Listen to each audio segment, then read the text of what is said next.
In LA this week, find out what's on the menu when it comes to improving the quality of the food we grow and eat here in Los Angeles. These confusing parking signs may soon become a little easier to understand. Plus, the LA City Council is trying to put the brakes on some parking apps. I'm Yana Kay. The details next. We can't tell you exactly where we are, but it is one of the secretly located safe havens, courtesy of the City of Los Angeles, for victims of domestic violence. I'm Gil Reyes with their stories of hope coming up.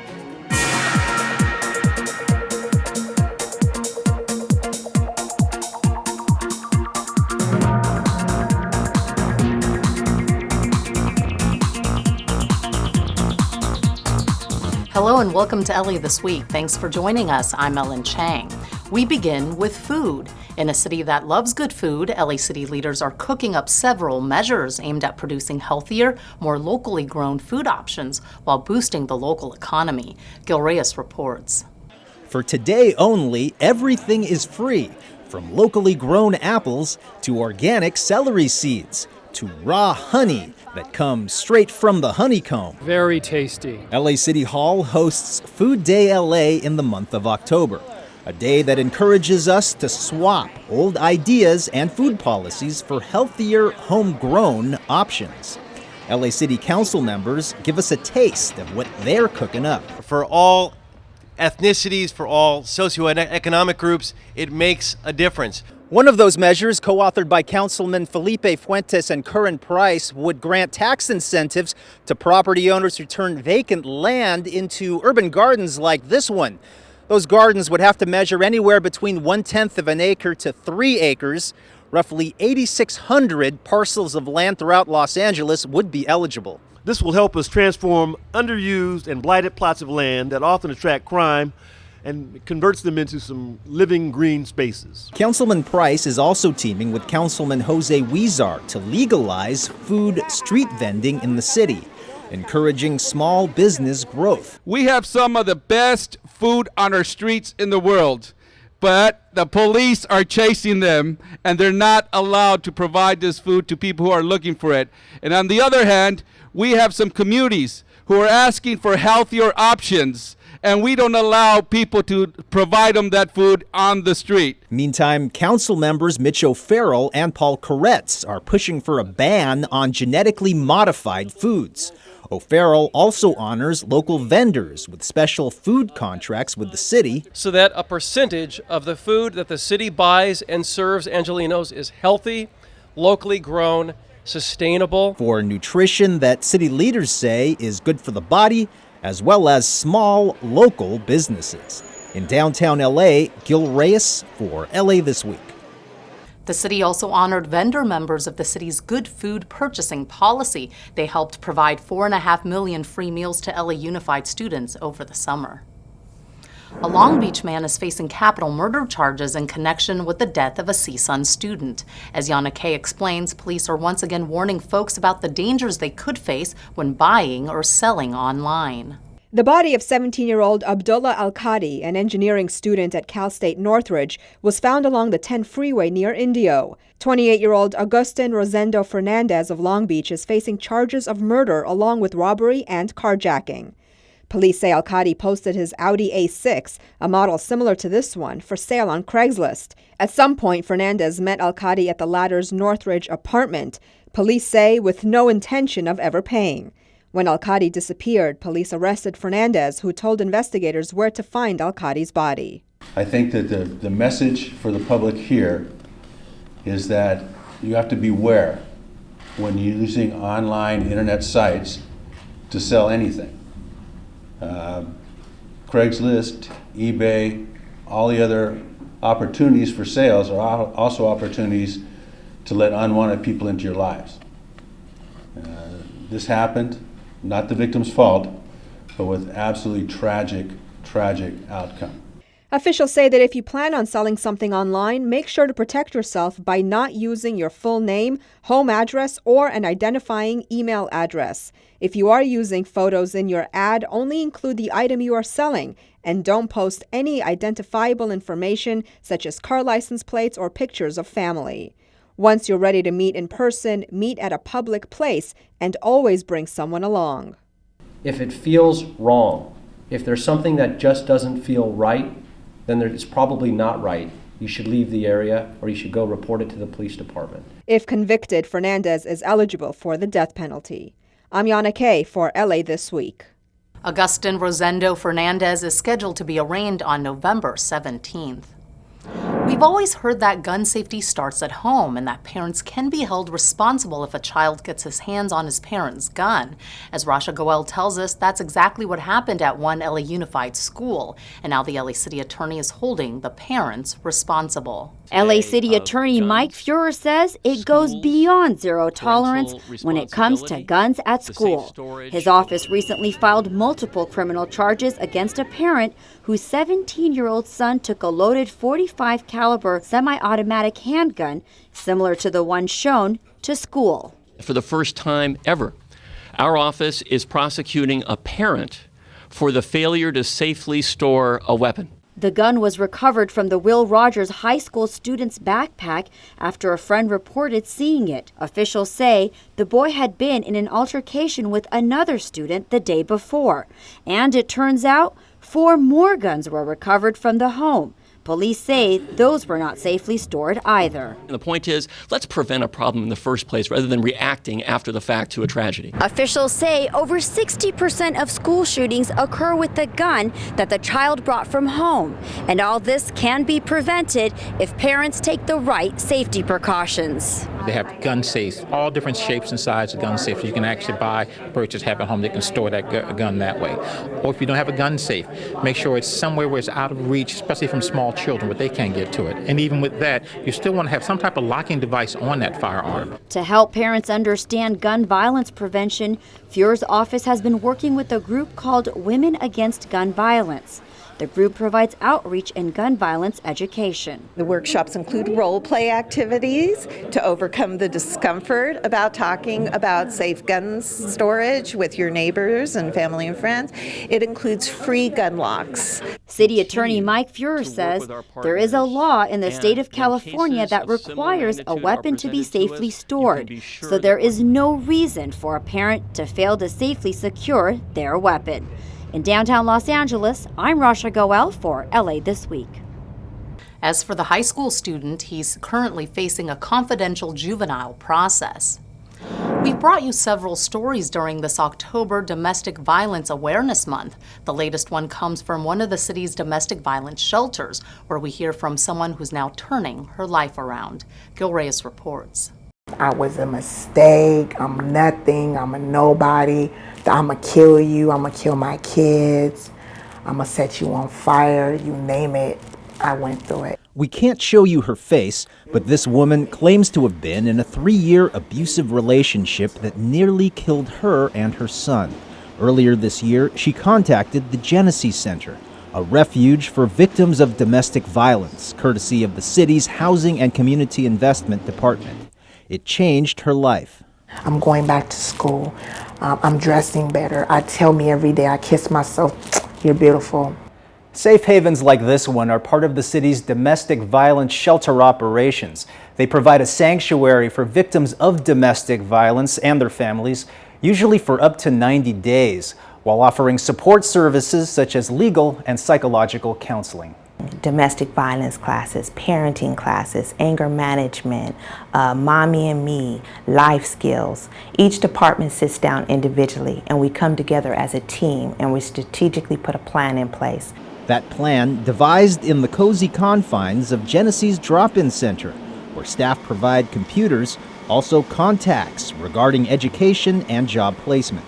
Staffers say many people stay in abusive relationships for financial stability. Genesis helps victims to become independent. The anonymous woman in our story lives in supportive housing, but is also enrolled in technical college pursuing a career in healthcare. She is learning. She's learning activities that will help sustain herself and her family going forward. And she has a message for others in abusive relationships. Get out. Don't wait until it's too late. You're here today, but you could be gone tomorrow. There is help. At the Genesis Center, Gil Reyes for LA This Week. Victims of domestic violence can call the Genesee Center 24-hour hotline at 1-800-479-7328. In addition to bringing awareness about domestic violence, the city is also sounding the alarm on elder abuse, an all too often hidden crime. Gil Reyes continues on some of the warning signs of elder abuse. Someone you know, someone you love, may be suffering in silence. Take time to notice him or her. Do you notice a bruise, strange marks on their body? If so, don't be afraid to ask why. Sometimes the signs are subtle. So the importance of much of what we're talking about is raising community awareness to ask further questions. The City of Los Angeles receives $1.6 million in grants to battle elder abuse. This can be physical or verbal aggression, also neglect and exploitation of seniors. Grant money from the Department of Justice and Verizon will help train LAPD officers to notice the signs. Many times signals of this are isolation, the individual being pulled apart and told or kept away from people that they would normally interact with, social activities. Authorities say abusers are oftentimes trusted caregivers or family members. They also say elder abuse is underreported.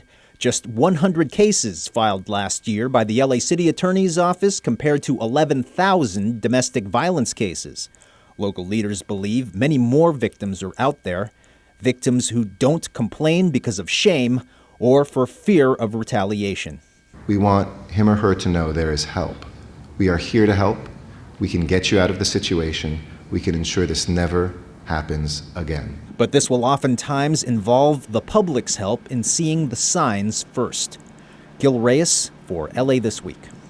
If you're a victim of elder abuse or know someone who is, report it immediately. To learn more about this hidden crime, log on to safela.org or call 1-800-799-SAFE to speak with experts about it. It's hard enough to find a parking spot in the city, but when you do, you still have to try to decipher convoluted parking signs. But a plan is in the works to make those signs more motorist-friendly. Yana Kay explains. You know, it's like right now, no parking that way. 2 hours parking, but you can park from 6 to 3 in the morning. Kenny Perez is trying to make sense of these 3 very confusing parking signs on Cherokee Avenue in Hollywood. A lot of times you read the sign and you come back and you have a ticket because you missed a sign. Usually stacked on top of each other, these signs aren't just confusing for Perez, but for many drivers in Los Angeles. When they're stacked one on top of the other like that, it can get a bit confusing. You read one thing and then what's underneath seems to contradict it. That's why Councilmember Paul Krikorian has proposed that the Department of Transportation test out a new, easier-to-read parking sign design as part of a pilot program. Just make it easier for people to get around and find a parking space and have the confidence that they're going to be able to park there without getting ticketed. Krikorian says the proposed design will look more like a weekly calendar, allowing motorists to easily visualize what the restrictions are on a particular day. Another issue that's causing some parking controversy are some smartphone parking apps. For example, this Monkey Parking app allows drivers to sell their space to the highest bidder. According to Monkey Parking, the app saves people time by connecting drivers who are leaving a parking spot with others who are looking for one. But it's an idea that's not sitting well with Councilmember Mike Bonin, who introduced and helped pass a motion banning apps in Los Angeles that put parking spots up for sale. It takes away parking from the general public and it gives somebody else the opportunity to pimp that space out and make a profit. And Bonin says the app can create other parking problems because drivers could potentially occupy a chunk of prime parking spots in the city's most popular areas and hold them ransom. We need to get ahead of the game here and make sure that what is already a parking crisis in Los Angeles doesn't become a parking Armageddon fostered by folks who are looking to make a quick buck for themselves. Because city leaders say everyone, not just those with extra cash, should have equal access to city parking spots. I'm Yana Kay for LA This Week. The city of Santa Monica recently approved a similar prohibition banning those parking apps, and Beverly Hills and West Hollywood are currently considering bans as well. Los Angeles is changing its reputation as an urban jungle, one tree at a time, or in the case of the Eagle Rock community, 272 trees at a time. It's being called the largest tree planting effort in Eagle Rock in 50 years. Volunteers, together with the city's Bureau of Sanitation and Councilmember Jose Huizar, planted tree number 200 in Eagle Rock on a recent Saturday. A grant enabled the Bureau of Sanitation to dig out wells for the planting of the trees in Eagle Rock and Highland Park, but not for their care and maintenance. 200 trees are going in around Eagle Rock that Northeast Trees is being contracted to care for 2 years. So it's not so hard to get the city to give you a free street tree to plant in front of your home or your business. What's tricky is finding a way to keep that tree alive for the first 5 years. They really, with weather like this, it takes a lot of care. Another 72 trees funded by individual donors were also planted. All the trees were planted along Colorado and Eagle Rock Boulevards in Eagle Rock and Figueroa Street and York Boulevard in Highland Park. What it really does is build community, because the better looking a community is, the better these trees go out and invite people to walk and stroll and make people feel comfortable. At the end of the day, it's going to provide for more security for the neighborhood. It's going to provide for economic development for the small businesses in the area. Besides planting a tree, participants at the tree festival received free fruit trees from Northeast Trees to plant in their own homes, adding to the city's canopy cover. I like that we can get some really beautiful trees to put in our front and backyards. I'm looking forward to having some great fruits next year. From backyards to the streets, residents with a long view of what they want their community to look like in a few years or even a few decades are willing to put in the work now. We all wanted to come together and celebrate what this means for the community and what it means for our future, the future shade, the cooling effects, and, I'm looking forward to these trees hanging around when my grandkids are born. Councilmember Huizar also announced that through his Clean Communities initiative and a partnership with the Eagle Rock Neighborhood Council and the city's Bureau of Sanitation, 43 automated trash bins were also installed in Eagle Rock. As the city's month-long celebration of Latino heritage comes to an end, city leaders pay tribute to a very special group of women, those who contribute to their communities through art. Anna Marcos has more. An artist who burst onto the international pop music scene in the 80s is now taking center stage all over again, this time at City Hall. Sheila E. made her fame on the album Glamorous Life with Prince. The singer, drummer, and actress is now one of more than a dozen Latina artists being honored at City Hall. My journey in this industry has often been called a rare thing, a female musician, no less a drummer and percussionist of Latin heritage. This event is part of Councilmember Nuri Martinez's Latinas in the Arts celebration, where each council member gets to pick a Latina artist in his or her district to honor during Latino Heritage Month. Martinez picked Sheila E. for both her stage and charity work. The pop star founded Elevate Hope, which provides therapy for abused children through music. As a survivor of sexual abuse, she has been quoted by saying that her exposure to music at an early age assisted her in her own healing process. These women are artists, architects, theater directors, set designers, muralists, and more. One of their signature works is the Great Wall of Los Angeles, which is the master narrative of our city's history that adorns the walls of the Tujunga Wash. Her work can be seen in motion pictures and television series such as Life of Pi. But most of all, the women have made a change in their communities, and some remind us we can achieve whatever we dream of, no matter who we are.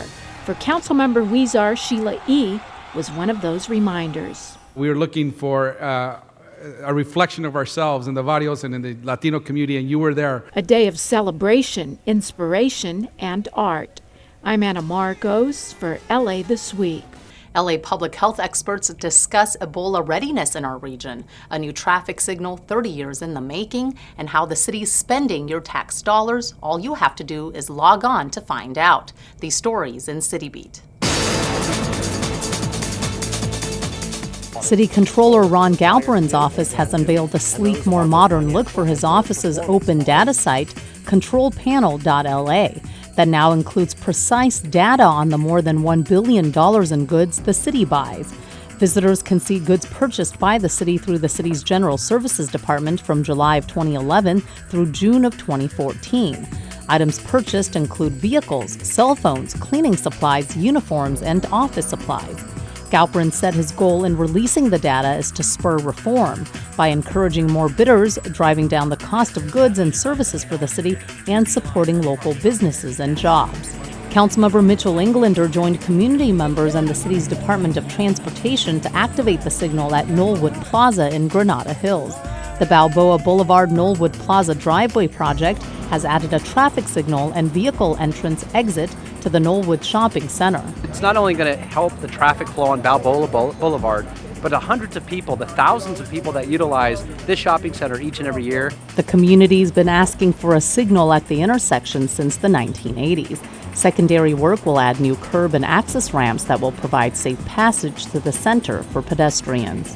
In light of the Ebola outbreak in Africa and the 4 confirmed cases of Ebola diagnosed in the United States, Councilman Paul Koretz called on the LA County Department of Public Health to discuss the county's plan of action if our region were to encounter Ebola patients. We're working with capable companies in the county who can assist us in decontaminating vehicles and facilities and helping us to dispose hazardous waste. And we're assuring that comprehensive social, mental health, housing, and other services are provided to individuals, families, and communities who might be impacted. People need to understand there is no Ebola crisis in the United States. Dr. Jeffrey Gunzenhauser agrees, saying he does not anticipate an outbreak of Ebola in LA County. And the federal government has announced that going forward, airline passengers coming from affected nations must come through 5 designated U.S. airports, none here on the West Coast, to receive additional screening. A special toast to a neighborhood bar that served the community since 1944. Gil Reyes takes us to Atwater Village. It's the neighborhood bar where not everybody knows your name, but you likely know its name if you're familiar with Atwater Village. Club Teegee, where the drinks are strong, the conversation is lively, and the owner, she's feisty. Unfortunately, if you step on my toes, I step back. But that's what's kept me in business. And I'm very glad that I've added a nice little bar to the community where everybody keeps coming back after years. For over 7 decades serving Atwater Village, Club Teegee and its outspoken owner, Betty Barlotta, receive a city-certified plaque to be displayed outside the building. The tavern is one of several independently owned small businesses in the community. And that's important in the city of Los Angeles because those are constantly under threat. And we need to do all we can to preserve and protect and give relief to our small businesses. While supporting an increase in the minimum wage, Atwater Village Council member Mitch O'Farrell also favors lowering taxes for mom-and-pop businesses like Club Teegee, a bar that pays homage to its past with black and white photographs proudly displayed on the walls. So maybe not everybody knows your name here, but owner Betty Barlotta proves she at least knows the regulars and has a soft side. Romy, Nettie, Mary, your buddy. Mary, my buddy. Miss Wisniewski, that I've known since she was 5.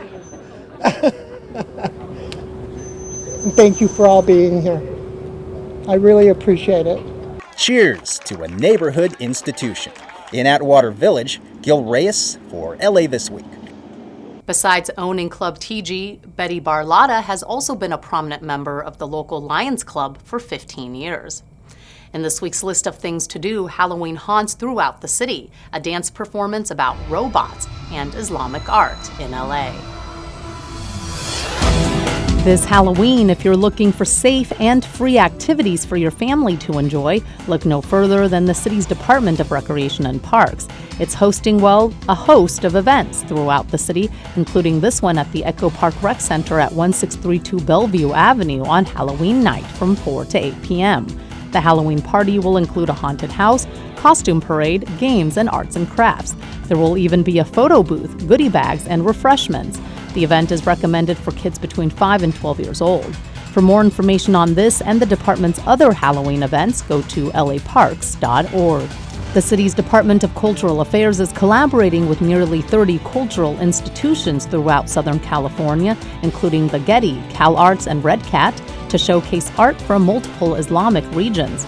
Los Angeles' substantial populations from areas with strong Islamic roots make LA a compelling location for this initiative called the Los Angeles Islam Arts Initiative, or LAIAI. Anchoring LAIAI are 2 exhibitions on view at the Los Angeles Municipal Art Gallery at Barnsdall Park from October 26th through December 28th. The Los Angeles Municipal Art Gallery is located at 4800 Hollywood Boulevard. Admission is free. For hours and other information, go to lamag.org. It's all about robots and the meaning of life. That's the name of the choreographed dance spectacle depicting the whimsical tale of a troubled tyrant, his galactic advisors, and the ideals of love, humanity, and connection. The stunning and athletic choreography is set to an original score. Catch the performance for 2 nights only at the historic Barnsdall Art Park in the Gallery Theater on Friday, October 31st and Saturday, November 1st at 8 o'clock sharp, candy included. The Barnsdall Gallery Theater is located at 4800 Hollywood Boulevard. For ticket prices and other information, go to barnsdall.org. And that's a look at some upcoming things to do. And here's a look at some recent tweets from our city family in This Week in Tweets. Nazario Sauceda of the Bureau of Street Services tweeted this photo of what looks to be construction materials torn down and discarded on the curb. He wrote, "Dumping on the public right-of-way is illegal. Report violations to @BSS Los Angeles and @BSS Help Desk. Clean neighborhoods are great neighborhoods." Meanwhile, Councilman Mitch O'Farrell was busy on Twitter sharing photos of the fitness challenge held at the Bellevue Rec Center involving 5th grade students from several Elysian Heights schools. The event is meant to highlight the importance of active lifestyles. One of the photos even shows Councilman O'Farrell joining some Vine Street Elementary students in a 1-mile run. LA This Week was there and will bring you the full fitness challenge story in an upcoming episode. Halloween is all about the costumes, but what if you couldn't afford to buy one for your child? Anna Marcos brings us a story of generosity. Plenty of picky customers here, and who wouldn't be picky when it comes to choosing your Halloween costume? Hundreds of kids came out to the giant Halloween costume giveaway put on by the LAPD at Mar Vista Family Center and the Mar Vista Boys and Girls Club. I want to be Power Ranger, the blue Power Ranger. I'm here with my kids. They're about to get a free costume. I got a pink lady.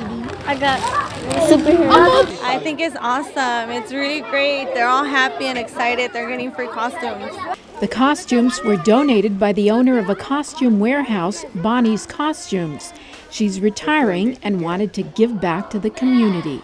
Kids who are ordinarily wouldn't be able to afford a quality costume, because we believe all kids should be able to go out and have fun and go trick-or-treating. And as the kids waited to try out costumes, we tried out their Halloween greetings and found out some are not quite up to speed. So what do you say when you knock on a Halloween door? Aye, aye. Ho, ho. Hi. I don't know. Trick or treat. Looks like they've got some practicing to do. Well, at least their costumes will be ready for the big night. I'm Anna Marcos for LA This Week.